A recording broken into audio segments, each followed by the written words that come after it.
The great hall of the Galactic Council pulsed with voices that trembled between panic and disbelief. Hundreds of beings filled the crystal chamber, their translucent walls casting prismatic light across bodies of every imaginable form. Wings flickered, tendrils twitched, metallic carapaces gleamed, a tapestry of the galaxy's most advanced species. Ambassador Zexthai gripped the podium at the center. His long, thin frame shook as he steadied himself, and his black, multifaceted eyes caught the cold glow of the chamber's lights. He forced his trembling voice to echo across the chamber. The Krex horde has taken another world. 17 colonies are gone, millions of innocents slaughtered. Silence swept through the chamber like a wave. Even those who had no lips or lungs seemed to hold their breath. Everyone knew of the Krex. 8 feet tall, plated in scales harder than steel, claws capable of tearing through armor plating. Their ships were not manufactured but grown, vast living organisms that bled when hit, healed wounds, and fought with the persistence of predators. The nightmare from the galactic rim was now marching toward the core worlds. Counselor Velnara floated up from her seat. Her soft blue skin shimmered faintly, her luminous eyes wide with dread. "Our fleets cannot stop them," she admitted. "The Alter Defense Force tried last month. They were annihilated in hours." Another delegate, this one a towering crystalline entity whose body refracted the light, rumbled with despair. "We built weapons to keep peace, not to fight wars. The Krex exist only to kill. We cannot match them." Zexthai bowed his head. "The Krex do not negotiate. They take no prisoners. They simply kill until nothing is left." A murmur of hopelessness swept across the chamber. The most advanced civilizations in the galaxy, cultures that had abandoned violence long ago, now faced predators who were bred for nothing else. Then Velnara's aide whispered in her ear. The counselor's glowing eyes widened. She rose higher into the chamber's light. "Wait, there is another option, a race we have not asked." The hall went still. Hundreds of eyes, lenses, and sensory organs focused on her. The survey teams discovered a small world last month. Its natives call themselves humans. Laughter broke the tension, bitter and sharp. One elder leaned forward, voice rasping like stone grinding. "You suggest primitives. They only just learned space travel." But Velnara raised her hand, summoning a hologram. A blue and green planet spun above the podium, wrapped in swirling clouds. "Not primitives. This is a Class 12 death world." The laughter died instantly. Class 12. The highest danger rating possible. Worlds where storms ripped continents apart, beasts evolved with killing built into their DNA, volcanoes split the skies with fire. Most Class 12s were barren of intelligence, their environments too violent for civilization. Yet this one had not only birthed life but intelligence. Dominance, cities, spacecraft. Zexthai blinked in disbelief. Impossible. Nothing intelligent survives a Class 12. But the records did not lie. Earth's catalog was brutal. Ice ages, constant storms, predators with venom, claws, or teeth that rivaled Krex biology. And yet, humanity thrived. Velnara gestured again, and the hologram shifted. Images of humans flickered, soft-skinned, fragile-looking, no natural armor, no fangs. Yet their history was a litany of conflict. Wars fought not just for resources, but for ideas, even for entertainment. "They fight each other endlessly," Velnara explained. "And yet they survive, they adapt, they rise again." A council elder scoffed. "You think these Deathworlders could stop the Krex?" Her glowing eyes hardened. "If any species understands violence, it is one that learned to thrive on a world designed to kill them daily." The chamber erupted in debate. Some called the idea desperate, others madness, but desperation carried the day. By vote of the council, the galaxy's most peaceful civilizations sent a message of mercy, begging the Deathworlders for aid. 6 hours later, lunar orbit. Captain Jake Morrison cradled a steaming mug of coffee in his calloused hands. The former Marine leaned back in his chair aboard the Aurora, one of Earth's new patrol ships. His gray hair was cropped close, his eyes shadowed by years of service. He fought 3 wars before volunteering for Earth's fledgling space fleet. The knock at his door was sharp. "Captain, sir, you need to see this." Morrison followed the officer to the bridge. A transmission glowed on the main screen, automatically translated into English. The words made his stomach tighten. "Pleas for help. descriptions of massacres, technology more advanced than anything Earth had built, yet utterly useless against the Kreks. When he reached the end, he set his mug down, jaw tight. The communications officer hesitated. "Sir, do we respond?" Morrison's voice was low. "Send it to Earth Command. Tell them someone out there thinks we're their last hope." Earth Command, 14 hours later. General Patricia Stone read the message 3 times. She was iron gray, hard-eyed, every scar on her hands a story of a battle Earth had survived. Around her, admirals, colonels, and commanders filled the conference room. "So let me understand," Admiral Rick Thompson said. "These aliens have faster-than-light ships, planet-cracking weapons, but they can't fight lizard monsters with claws." "Correct," Stone said flatly. Colonel Ryan Brooks leaned back in his chair. His face was a ruin of old scars, one eye half blind, his voice edged with steel. "They want us to fight their war." Stone corrected him. "They want us to save them." The room went quiet. Brooks studied the alien data projected on the wall, massive Kreks warriors tearing through crystal cities, bioships blotting out the stars. Then he smirked grimly. "They sound familiar." Stone raised an eyebrow. "Familiar?" Brooks nodded. "They sound like us, before we learn to be better than our nature." Stone's silence confirmed she had thought the same. Finally, she looked around the table. "Recommendations." Admiral Thompson was first. "We help them. If they're telling the truth, billions are at risk. And maybe it's time the galaxy learned what humanity really is." Stone's gaze swept across the faces of warriors who had spent their lives protecting humanity. Every single one nodded. Her lips tightened. "Then prepare the first expeditionary force. Tell them Earth is sending professionals." Galactic Council Station, 3 days later. The council chamber buzzed with unease. Ambassador Zexthai stared at the latest transmission. Earth's reply was short, brutally short. Earthfleet vessel Vengeance arriving in 6 hours. Prepare docking bay 7 for military vessel. Captain Lisa Hayes commanding. Military, not diplomats, not philosophers, military. When the ship arrived, every being on the station felt dread. The Vengeance was not elegant or graceful like their vessels. It was angular, bristling with weapons, a steel predator gliding through the void. And when Captain Lisa Hayes stepped into the chamber, the council realized their mistake. She was tall, broad-shouldered, eyes sharp and cold as a blade. Her dark uniform bore strange patches and medals, meaningless to aliens, but heavy with the weight of wars fought and won. Behind her walked Colonel Ryan Brooks, scarred, silent, radiating violence barely contained. Every council member instinctively recoiled. These were not diplomats, they were killers. Hayes stopped at the center of the chamber, her voice carried like a hammer. "I am Captain Hayes. This is Colonel Brooks. We're here to solve your Kreks problem." The casual certainty in her tone sent chills rippling through the hall. Ambassador Zexthai stammered, trying to keep his composure. "Perhaps we should discuss terms of cooperation, how our species might." Hayes cut him off with a glance.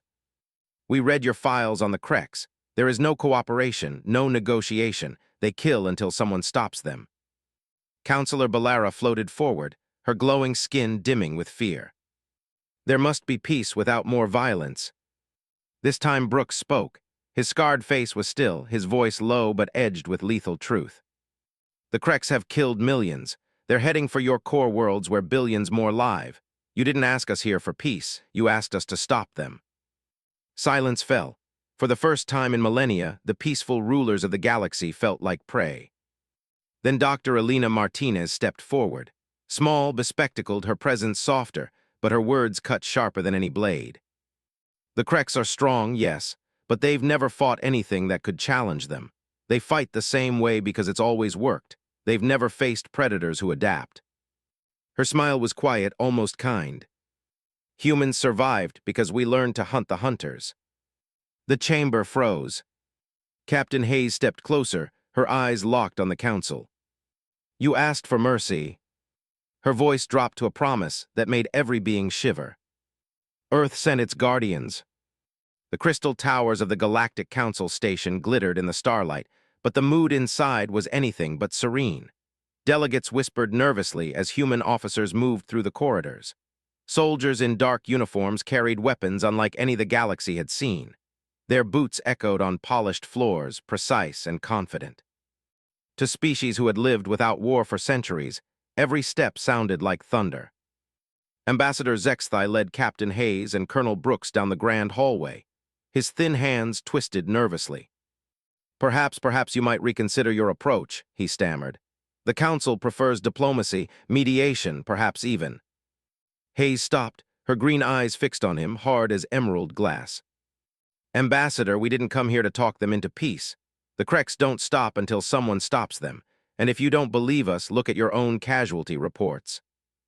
Zexthai's mouth opened, then closed. He said nothing more. Behind Hayes, Colonel Brooks walked silently, his gaze scanning everything, doorways, shadows, guards. His scarred face was unreadable, but every motion screamed discipline honed by decades of battle. To the Council, he looked like a predator walking calmly through a herd. Council briefing chamber. The chamber was filled with dozens of representatives. Holographic displays hovered above them, showing the latest Kreks incursions. Burning cities, shattered colonies, ships torn apart in orbit. Hayes and Brooks stood at the center, joined by Dr. Elena Martinez, Earth's lead strategist and biologist. Her small frame seemed harmless, but her sharp voice commanded attention. She pointed to a projection of a Kreks warrior. 8 feet tall, armor-plated hide, regenerative capacity in their vessels, aggression levels off the charts. Yes, they're predators, but predators can be hunted. They expect their enemies to fight one way. They've never faced humans. A crystalline counselor scoffed. "And what makes you different, human? Our fleets outnumber yours 100-fold. Our weapons have greater range, greater energy yields, yet the Kreks destroy us in days." Brooks finally spoke, his voice gravelly. "That's because you build weapons to prevent wars. We build weapons to end them." The chamber fell silent. Hayes stepped forward, activating her own display. Scenes from human history flashed, medieval sieges, trench warfare, tanks rolling across ruined cities, fighter jets streaking through skis. The aliens gasped at the endless parade of conflict. "Every war we fought taught us something new," Hayes said. "We don't fight the same way twice. We adapt, we learn, and we don't stop until the threat is gone." A counselor with feathered wings ruffled nervously. "You speak as though this is routine." Hayes's lips curved in something between a smile and a warning. "For humanity, impossible odds are routine." Preparation for Kepler. News spread quickly. The Kreks were moving toward Kepler, a lush colony world of 2 billion. Evacuation had begun, but the slow-moving fleets couldn't remove even a fraction of the population before the enemy arrived. Kepler would be the battlefield. Human forces began their preparations with terrifying speed. The Vengeance's hangar bay roared with activity. Marines unloaded crates of weapons, armor, and strange devices that made the Council's engineers gape. Sergeant Maria Santos barked orders as her squad moved through rows of alien observers. Her voice was loud, steady, alive with purpose. "Move like you've trained. Every crate, every rifle, every ounce of ammo goes where it's supposed to be. You drop it, you die tired because I'll kill you first." The aliens flinched at her tone. Humans just grinned and worked faster. Zexthai watched, bewildered. "Such aggression, even toward your own." Dr. Martinez shook her head. "Not aggression, urgency. They don't waste time with politeness when lives are on the line." Kepler's surface. Crystal cities rose from endless green plains. The air was pure, the rivers glassy and calm. To its people, violence was as alien as disease. Now soldiers in dark human armor moved through the avenues, planting explosives, setting up barricades, turning peaceful boulevards into killing zones. Colonel Brooks stood over a holographic map, marking positions with ruthless precision. "Choke points here, here, and here. Collapse these towers when they advance. Flood this sector with gas and fire, force them into kill zones." A Keplerian counselor gasped, horrified. "You would destroy our cities." Brooks didn't even glance up. "Better rubble than graves." The alien trembled, but said nothing more. Nearby, Santos's squad worked with local volunteers.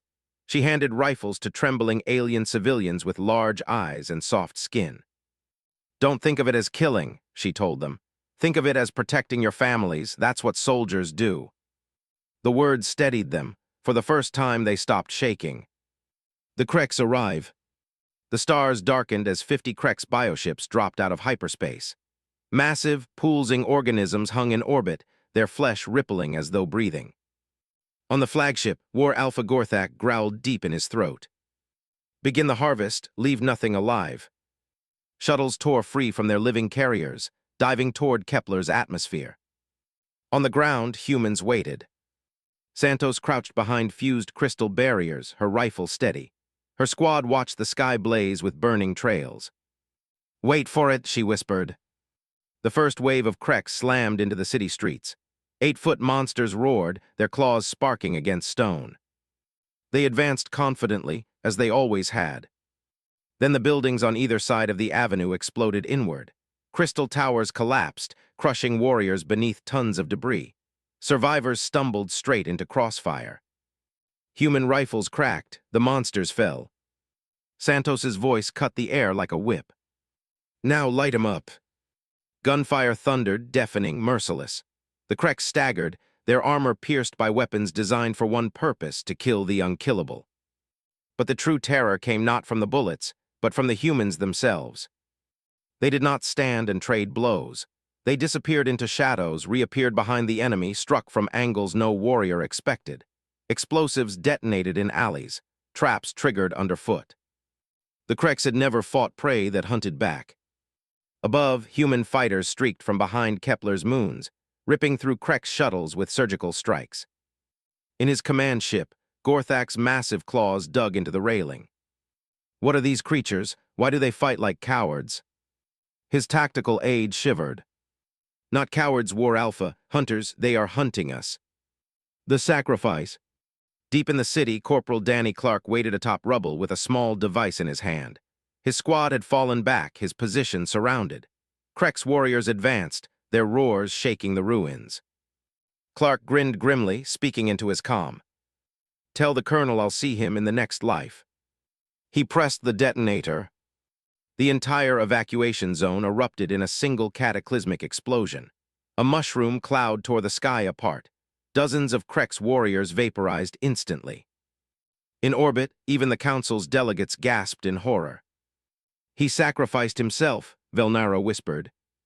Hayes's voice over the comm was cold, steady. No, he taught them what it means to fight humans. Cliffhanger. On the flagship, War Alpha Gorthak stared at the devastation below. His jaw tightened. I will go myself. I will crush these strange enemies with my own claws. His shuttle prepared to descend, carrying him and his elite guards straight into the heart of Kepler's burning cities. For the first time in his life, the warlord of the Kreks would face prey that refused to run.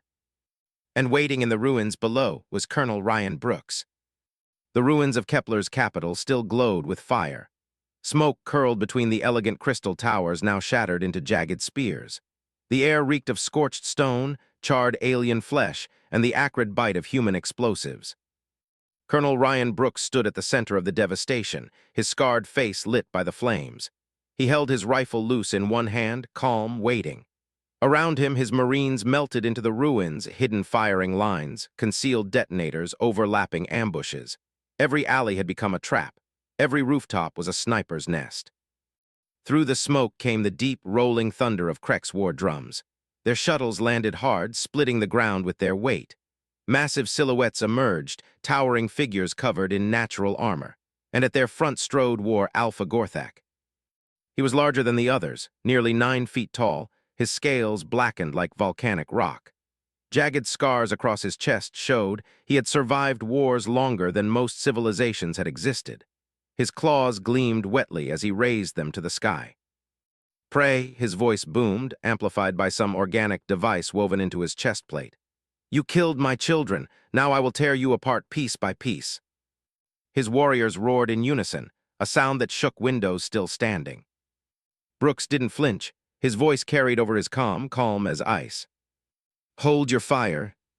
The Kreks advanced, confident in their overwhelming size and savagery. Their claws scraped against stone, sparks showering the ground. Then a single rifle shot cracked. One Krex collapsed, a hole smoking in its forehead. Silence, then the streets erupted. Human firepower poured from hidden angles. Bullets cut through Krex armor, grenades detonated underfoot, traps snapped shut with concussive blasts. The warriors roared in fury, charging into the ruins. But the humans were gone before their claws struck. They appeared elsewhere, striking again, vanishing like ghosts. Brooks's voice snapped through comms. Shift flanks, channel them toward the plaza. The battle unfolded like a dance of death. The Krex, used to straightforward slaughter, stumbled with every step. Their numbers were meaningless when the very city fought against them. Still, they were not weak. For every Krex that fell, a Marine went down, dragged screaming into the dark. Brooks heard their cries, felt the sting of each loss, but his face never wavered. Because he was saving the real strike for Gorthak. Face to face. The plaza burned with scattered fires, broken statues casting jagged shadows. At its center, Brooks waited, his rifle lowered. Gorthak strode in, claws dripping red. His massive head turned, scenting the air. "You are their leader." Brooks stepped forward, scarred jaw set. "I'm the one you came for." The warlord's grin split wide, rows of fangs gleaming. "Good, I have crushed champions before. You will be no different." Brooks shrugged off his rifle, letting it clatter to the ground. He drew only his combat knife, a small blade compared to the monster's claws. The watching Marines whispered over comms. "Colonel, you can't." "Hold your fire," Brooks ordered. His voice was flat, controlled. "This is mine." The duel. Gorthak lunged, claws slashing like blades of obsidian. Brooks rolled aside, the ground splitting where he'd stood. He moved with a predator's grace, scars pulling tight as he dodged again. The knife flashed, scoring a shallow cut across Gorthak's side. The warlord snarled, not in pain, but in surprise. "You are small, soft, but fast." He struck again. Brooks blocked with his forearm guard, the impact rattling his bones. He ducked low, stabbing upward, driving steel into the joint beneath the monster's arm. Black blood sprayed. The Krex roared and slammed him backward into a shattered wall. Brooks's vision blurred, ribs cracking, but he forced himself back to his feet. "That all you've got?" He spat blood into the dirt. The duel raged across the plaza, brutal and raw. Each time Gorthak thought he'd cornered the human, Brooks slipped free, cutting deep into weak spots, joints, eyes, the underside of the jaw. He fought like a wolf snapping at a bear, never matching strength, always striking where it hurt. The Krex warlord howled in rage. "You bleed, you break, yet you do not fall." Brooks's smile was grim. "Welcome to fighting humans." Above the planet. In orbit, the Vengeance's bridge shuddered as battles raged around Kepler. Human fighters tore through Krex shuttles, but the bioships loomed, vomiting fresh waves of reinforcements. Captain Lisa Hayes stood tall at the command dais. "Status." "Blue Squadron reports enemy waves breaking, but casualties heavy," an officer replied. "Krex carriers are adapting. They're trying to flank." Hayes's eyes narrowed. "Then we adapt faster. Signal Admiral Thompson, tell him it's time." Moments later, hyperspace flared. The Terran Defense Fleet arrived, 50 human warships, angular predators of steel and fire. Their sudden presence froze the Krex formation. The humans wasted no time. "All batteries," Admiral Thompson growled from the flagship Iron Resolve. "Open fire." The void exploded with light. Turning of the tide. Back on the surface, the battle shifted. Krex warriors, once unstoppable, now faltered as their orbital support burned. Human artillery rained down precise strikes, tearing the monsters apart. Still in the plaza, the duel raged. Brooks bled from a dozen wounds, his armor shredded, vision blurring. Gorthak towered above, breathing hard, his scales cracked, his blood dripping. "You are different," the warlord admitted. "You fight like one born to die, yet you live." Brooks spat blood and raised his knife. "That's the secret, Lizard. We don't fight for ourselves, we fight for each other." With a final surge, he drove the knife into Gorthak's throat, twisting deep. The warlord roared, staggering backward. But he did not fall. His claws closed around Brooks's torso, lifting him into the air. The colonel's ribs snapped like twigs. Gorthak's voice was a gurgling growl. "Then die with honor." Brooks gasped, blood on his lips, and pressed the last detonator on his belt. Explosives buried in the plaza roared to life. Fire swallowed them both. The blast shattered the square, flames rising into the night sky. Cliffhanger. From orbit, Hayes stared at the massive explosion, her throat tightening. "Colonel," she whispered.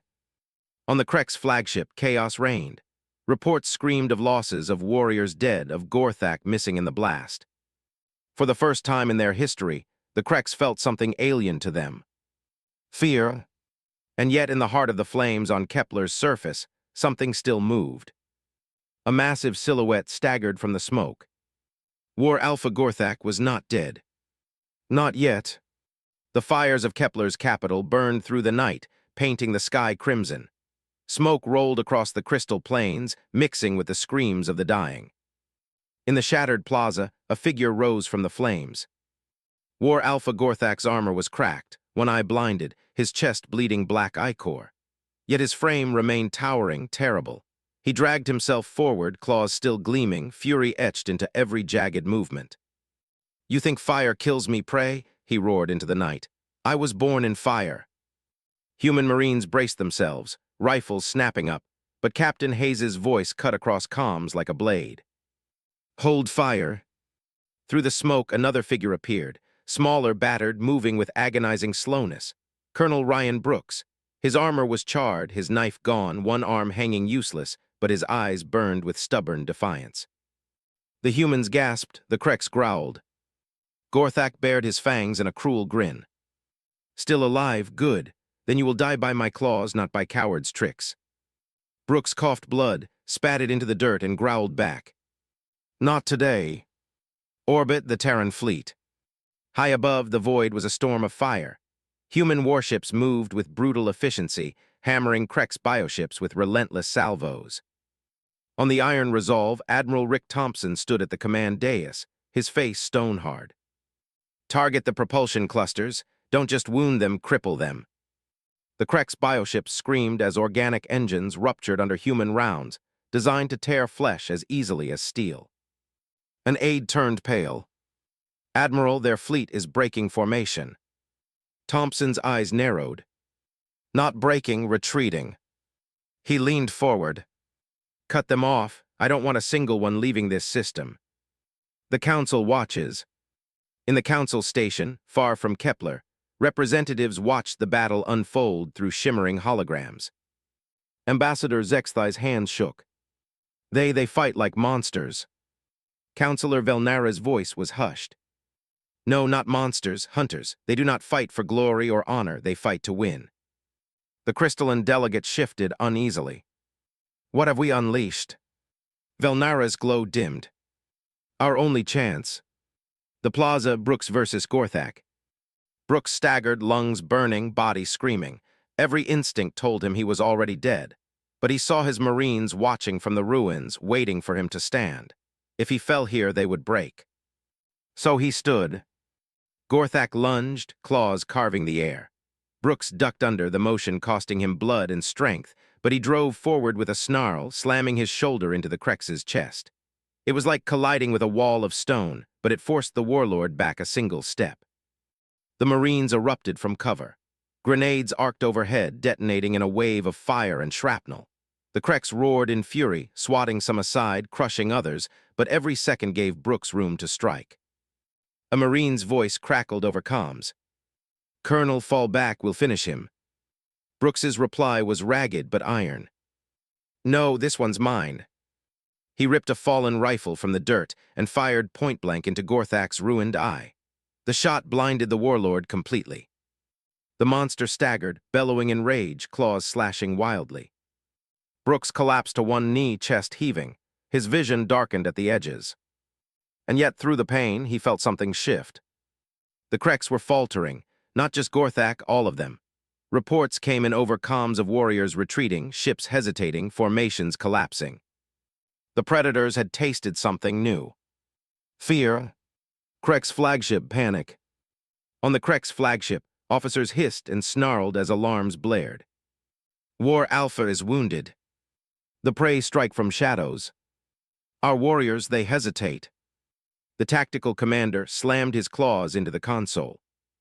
We do not hesitate, we kill. But his voice lacked conviction. Across the fleet, instinct warred with centuries of dominance. They had never faced prey that bled and still fought back. Prey that trapped, hunted, killed with calculation instead of panic. For the first time in Krek's memory, doubt spread. Earthfleet response. Back on Kepler's surface, Captain Hayes arrived at the plaza with reinforcements. She stood at Brooks's side, her eyes blazing with cold fire as she faced the staggering warlord. You should have stayed in the shadows, she told him, because now you've seen our faces and you'll never forget them. Gorthak's remaining eye burned with hate. We will eat your world, soft skins, we will. He never finished. A sniper round slammed into his leg, dropping him to one knee. Human Marines advanced, weapons raised, surrounding the crippled warlord. For the first time in his life, Gorthak was prey. And he knew it. Orbit Thompson's decision. On the Iron Resolve, Admiral Thompson watched the Krek's fleet falter, his jaw clenched. Signal all ships, commence orbital bombardment, wipe out their ground forces, no survivors. The order shocked even his officers. Admiral, the Council requested mercy. Thompson cut him off. Mercy is what let the Kreks slaughter billions. Mercy is what got us here. Today we end it. The fleet moved as one. Orbital cannons lit the skis, raining destruction on Krek's positions across Kepler. Bioships screamed as their organic hulls split and bled into the void. On the Council station, delegates recoiled in horror. They are exterminating them, one cried. Vilnera's eyes shone, both horrified and awed. No, they are teaching us what war really means. The Predator's mistake. Back in the plaza, Brooks leaned against Hayes, blood soaking his armor. His lips twisted into a broken grin. Told you impossible odds Tuesday. Hayes tightened her grip on him, voice low. Don't you dare die yet.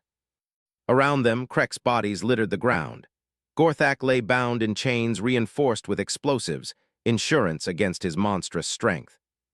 But as the humans prepared to evacuate, a chilling sound rolled across the night sky. A signal. Every Krek's bioship in orbit shrieked in unison, not retreating, not surrendering. Calling. The tactical displays on the Vengeance lit up with hundreds of new signatures dropping out of hyperspace. Reinforcements. An entire Krek's warfront converging on Kepler. The stars tore open. Dozens, then hundreds of Krek's bioships ripped out of hyperspace, their massive organic hulls glowing with bioluminescent rage. The void above Kepler became a living nightmare, every monstrous vessel pulsing as if alive, every shriek rattling human comms. On the Iron Resolve, Admiral Thompson's face tightened. So, he muttered, the real fight begins. The tactical display showed wave after wave of incoming signatures. The Kreks were not just reinforcing, they were throwing everything at Kepler. The warlord's call had summoned a crusade. A junior officer's voice trembled. Sir, they outnumber us 10-1. Thompson's lips curled in a grim smile. Good, I've been outnumbered before. He slammed his fist on the console. All ships battle stations, you know the drill, hold the line, make them bleed. The Terran fleet surged forward, steel predators meeting organic monsters head-on. The clash. The first barrage lit the void. Human railguns spat hypervelocity rounds that ripped chunks from bioships. Missiles swarmed, their warheads detonating with surgical precision at weak points in the alien flesh. The Kreks answered with living fire, streams of corrosive plasma, swarms of bio-missiles that screamed like predators in heat. Explosions shook human hulls. The void turned into a storm of light and death. On the Vengeance, Captain Hayes stood tall, her green eyes fixed on the tactical display. Target their flanks, don't try to match them head-on. Cut their wings, cripple their legs, bleed them slow. Her crew responded instantly. The Vengeance rolled into a daring flank, weapons tearing into the soft tissue between armored plates of a bioship. The creature screamed, convulsed, and split apart in a fountain of organic debris. But for every kill, 3 more Krek ships surged forward. Hayes gritted her teeth. We can't kill them all like this. The Council panics. On the Council station, representatives watched the battle with horror. Holographic projections filled the chamber, human ships bleeding, Krek's ships burning, Kepler hanging between salvation and annihilation. Ambassador Zexthai clutched the railing. They are too many, the humans cannot hold. Counselor Velnara shook her glowing head. Look closer, they are holding. Even outnumbered, they adapt. Every ship moves with purpose. Every strike cripples, not just wounds, they fight like. Her voice trailed off. Like they've been preparing for this their whole history. The crystalline delegate hissed. But if they fall, we fall with them. Should we retreat? Velnara's glow dimmed to a cold blue. There will be no retreat. Without them, there is no galaxy left to save. The Predator in chains. On Kepler's surface, War Alpha Gorthak strained against reinforced chains, his muscles bulging, claws tearing sparks from the restraints. Marines stood ready, weapons trained, detonators primed. Even weakened, the warlord radiated menace.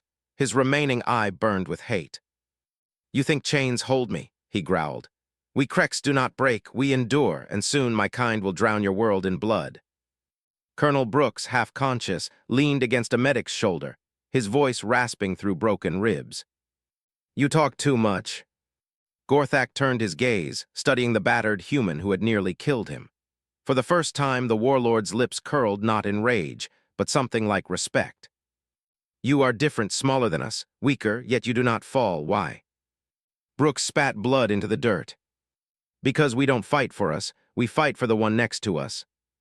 The warlord's grin widened, a predator's grin, but there was a flicker, something almost uncertain in his eye. The turning point. In orbit, the battle reached its peak. Human losses mounted. Half of Blue Squadron was gone. The Vengeance limped, its hull scarred, but still fighting. On the Iron Resolve, Admiral Thompson made his choice. Signal to all ships, execute Protocol Lazarus. His officers froze. Protocol Lazarus was Earth's last resort maneuver, never before used in open combat. Sir, if we trigger that, do it or we all die here. The order was relayed. Across the fleet, hatches opened. Dozens of massive projectiles launched, each one silent, cold, disguised as debris. They weren't bombs, they were coffins. Inside each, a squad of Marines. Humanity's deadliest weapon, soldiers who thrived in impossible odds. The pods tore through Krek's defenses, slamming directly into bioship hulls. Explosive bolts blew, hatches snapped open, and armored humans poured out like angry gods. They fought inside the enemy. Marines carved through flesh with flamethrowers, explosives, and rail rifles, turning bioships into dying carcasses from within. Krek's shrieks filled the void as their living warships convulsed and collapsed, rupturing from internal slaughter. For the first time, the tide shifted. We're inside their bodies, one Marine laughed over comms. They don't know what to do. These bastards don't have an immune system for us. Fear spreads. On the council station, silence fell as they watched humans tearing apart ships 10 times their size. Zexthai whispered, horrified and awed. They are death incarnate. Velnara corrected him softly. No, they are guardians, but to protect us, they must become death. Gorthak's realization. Back on Kepler, Gorthak roared as the psychic link with his fleet faltered. He felt their deaths like echoes in his blood. The warlord staggered in his chains, his voice breaking into disbelief. Impossible, pray do not kill hunters, pray do not become the storm. Brooks, drifting in and out of consciousness, forced a grin. Guess we're not prey after all. The shocking reveal. In orbit, the Terran fleet pressed the advantage. Krek's formations collapsed.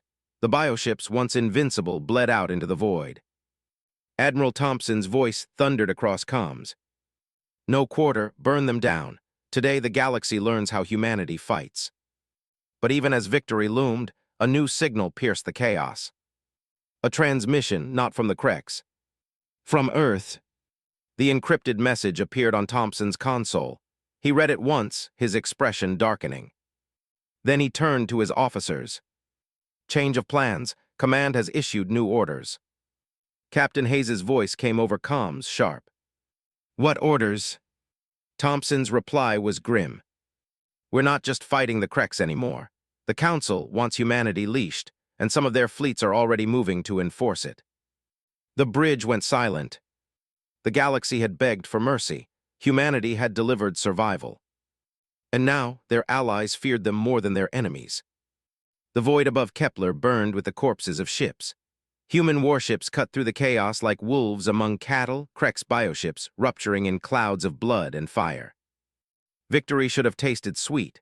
Instead, Admiral Thompson stood on the bridge of the Iron Resolve with his jaw clenched tight. The encrypted message from Earth Command replayed on his screen. Maintain defensive posture. Do not advance further. Do not destabilize the Council. Begin withdrawal procedures pending political review. Political review. Billions had just been saved. Humanity had turned the tide of a war the galaxy had already surrendered to, and the Council's first reaction was not gratitude, but fear. Thompson's voice was low, dangerous. Cowards. The Council's move. On the Galactic Council station, the crystal chamber buzzed with rising voices. Holographic feeds showed the carnage over Kepler. Councillor Velnara hovered above her seat, her glow flickering with unease. The humans have shown more than power. They have shown willingness to exterminate. The crystalline delegate pounded the table. This cannot be allowed. They wield violence like a tool. Today they fight the Kreks, tomorrow us. Ambassador Zexthai's voice shook. They saved Kepler. Without them we would be ash. Yes, the delegate hissed. But now we know what they are, Deathworlders. They cannot be trusted to hold such power. The debate swelled. Fear outweighed gratitude. A decision was reached in whispered tones. Fleets loyal to the Council would intercept the Terran Defense Fleet. Humanity would be thanked publicly and leashed privately. Kepler's surface. Colonel Brooks lay in a medical tent, his body bound in regrowth foam, machines hissing as they kept his battered lungs moving. His eyes fluttered open briefly. Captain Hayes sat at his bedside, arms crossed, uniform stained with blood and smoke. "You should be dead," she muttered. Brooks's broken lips cracked into the faintest smirk. "Told you Tuesday." She almost smiled, but the calm buzzed. Admiral Thompson's voice filled the tent. "Hayes, we've got a problem, a big one." The betrayal. Moments later, Hayes stood on the Vengeance's bridge, her fists clenched. "They what?" Admiral Thompson's hologram loomed above the tactical display, his face a granite mask. "The Council's mobilizing fleets, not Kreks, ours. Their ships are moving to intercept. They want us out of Kepler immediately." A stunned silence swept the bridge. "After what we just did for them," Hayes growled. Thompson nodded grimly. "They begged for guardians. We gave them warriors. Now they fear what we'll do next." Dr. Martinez stepped forward, her voice sharp. "They don't understand. They've never known violence. To them, what we did is monstrous." Hayes slammed her fist into the console. To the Kreks, it was survival. To the Council, it's terror. And to us, it's Tuesday. Two fronts. In orbit, human ships reformed ranks, preparing for the next wave of Kreks reinforcements. But new signatures appeared, not Kreks this time. Council fleets. Elegant vessels of crystal, light, and energy, not built for war but for defense and ceremony. Now they moved with purpose, weapons armed, targeting grids locking onto human ships. On the Iron Resolve, alarms blared. Council vessels approaching fast, their weapons are charged. Thompson's voice was calm steel. "Of course they are. The cowards don't want saviors they can't control." He turned to his officers. "Signal all ships. Prepare for two-front engagement." An aide froze. "Sir, against Kreks and the Council." Thompson's eyes narrowed. "If they want us leashed, they'll have to bleed us first." The choice. Back on Kepler, Hayes paced the command tent as reports flooded in. Civilians still poured into evacuation ships. Marines held defensive lines, pushing back Krek's stragglers. Santos, her uniform torn and rifle slung, stepped forward. "Captain, word spreading through the ranks. The Council wants us gone." Hayes's jaw tightened. And the men and women are asking, what happens if they try to force us? Hayes stopped, her eyes burned like cold fire. "Then we show them the same lesson we gave the Kreks." The tent fell silent. Marines exchanged grim looks. They had come as guardians. Now they stood on the edge of becoming conquerors. The Predator speaks. In his chains, War Alpha Gorthak chuckled darkly. His body was broken, but his voice still rumbled like distant thunder. Do you see now, soft skins? They fear you more than me. You spilled your fury across the stars, and they tremble. Hayes turned to him, her expression carved from iron. You're wrong, we don't want their fear. We want their survival. Gorthak grinned, his fangs stained with his own blood. Survival bought with terror is no different than conquest. Today you showed the galaxy what you are. Deathworlders, predators, guardians? No, you are wolves pretending to be shepherds. Hayes leaned closer, her eyes hard. Maybe, but wolves keep the sheep alive. The standoff. The void bristled with tension. Human ships locked targeting solutions on incoming council vessels. Council fleets spread wide, hesitant but resolute. And from the dark edge of the system, Krek's reinforcements gathered like a storm. 3 armies, 1 battlefield. Admiral Thompson's voice echoed across the Terran fleet. We stand at a crossroads. The Kreks want extinction. The Council wants control, but we didn't come here to be leashed and we didn't come here to run.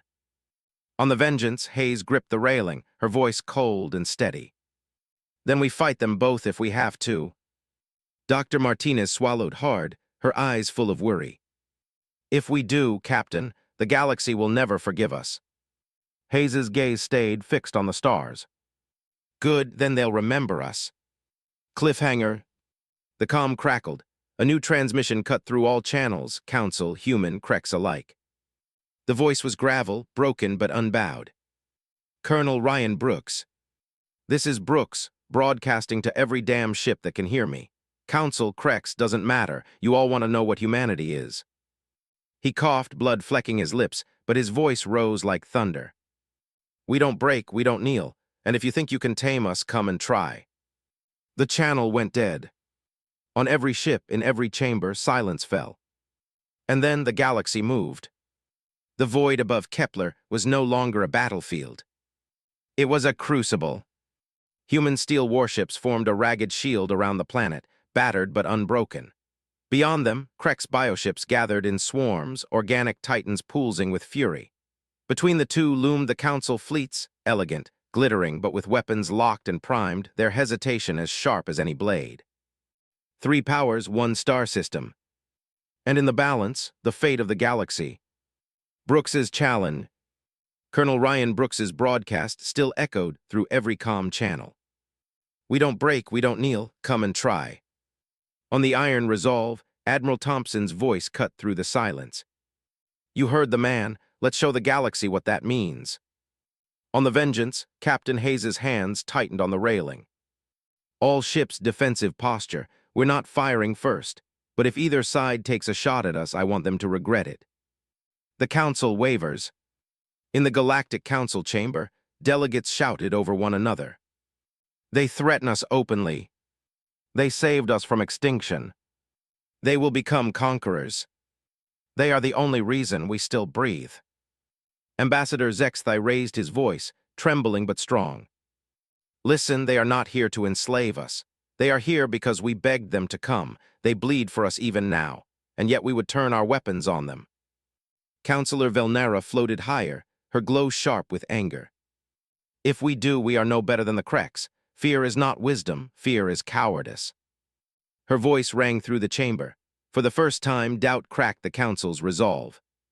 The Kreks charged. The moment of hesitation shattered when the Kreks surged. War Alpha Gorthak, still chained on Kepler's surface, threw back his head and roared. His psychic bond carried across the stars. Kill them all. The Kreks fleet lunged forward, bioships screaming as they launched swarms of living missiles and plasma bursts that lit the void with hellfire. The Council froze, and in that pause humanity moved. Wolves unleashed. Admiral Thompson's voice thundered across comms.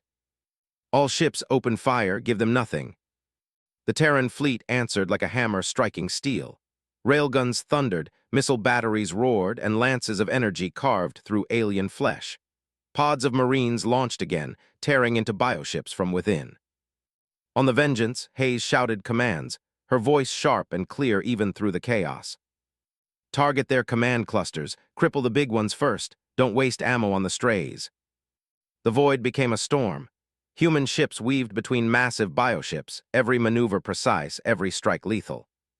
But the Krek's numbers were endless. For every bioship that burned, two more pushed forward. The Council's decision. On the Council station, Zexthai's hands shook as he watched the slaughter. If we do nothing, they will all die. The crystalline delegate hissed. Better humans die than we fall under their shadow. Velnara's glow flared bright, her voice cutting like a blade. No, better we stand beside them. She slammed her hand on the console. Council fleets break formation, engage the Kreks. The chamber erupted in chaos, but across the void, Council ships shifted. Elegant cruisers turned their weapons not on humans, but on Kreks. For the first time, humanity did not stand alone. Gorthak breaks free. On Kepler's surface, the roar of battle shook the ground. Gorthak strained against his chains, blood running down his scales. His single eye blazed with fury. With a guttural scream, his muscles swelled, and the reinforced chains snapped. Marines opened fire. Bullets sparked against his armor, but he charged through, claws tearing apart barriers like paper. Colonel Brooks, still weak and broken, forced himself to his feet. His sidearm trembled in his grip. "Over here, you bastard!" Gorthak turned, snarling, and barreled toward him. The duel reborn. Brooks fired, every shot slamming into the warlord's chest. It slowed him, but didn't stop him. The Kreks loomed, claws raised to tear the human apart. At the last second, Sergeant Santos hurled herself between them, detonator in hand. For Kepler! The explosion ripped the plaza apart. Marines screamed, dust filled the air, and when it cleared, Gorthak still stood. Mangled, bleeding, but alive. Santos lay broken on the ground, her sacrifice spent. Brooks fell to his knees, despair clawing at him. But Hayes's voice crackled through his calm. "Hold on, Colonel, help's coming." The turning tide.